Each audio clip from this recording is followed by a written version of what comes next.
அனைவருக்கும் எங்கள் இனிய வணக்கம்.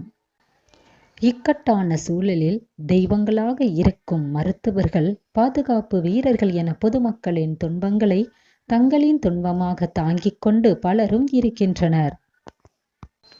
தெய்வங்கள் மனித ரூபத்தில் மருத்துவர்களாக, செவிலியர்களாக செயல்பட்டு கொண்டிருக்கின்றனர். இருப்பினும் நாம் எல்லாம் வல்ல இறைவனை துதித்து இந்த இக்கட்டான சூழலிலிருந்து வெளிவர, உலகை பிடித்து கொண்டுள்ள நோயை விரட்ட, நோய் தீர்க்கும் தன்வந்திரி மந்திரத்தை சொல்லி நாம் நோயிலிருந்தும் நோய் பயத்திலிருந்தும் வெளிவரலாம். தீராத பிணிகளை தீர்க்கும் அற்புதமான தன்வந்திரி மந்திரம்.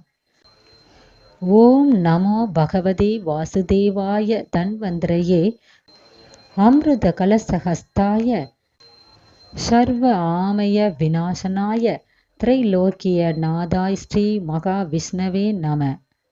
இதன் பொருள் என்னன்னு பார்த்தீங்கன்னா, அமிர்த கலசத்தை கையில் ஏந்தியிருக்கும் வாசுதேவனே, தன்வந்திரி பகவானே, எல்லா நோய்க்கும் மருந்தாக, நோய்களை தீர்ப்பவனாக இருப்பவரே, 3 உலகிற்கும் அதிபதியான ஸ்ரீ மகா விஷ்ணு பகவானே, உன்னை வணங்குகிறோம்.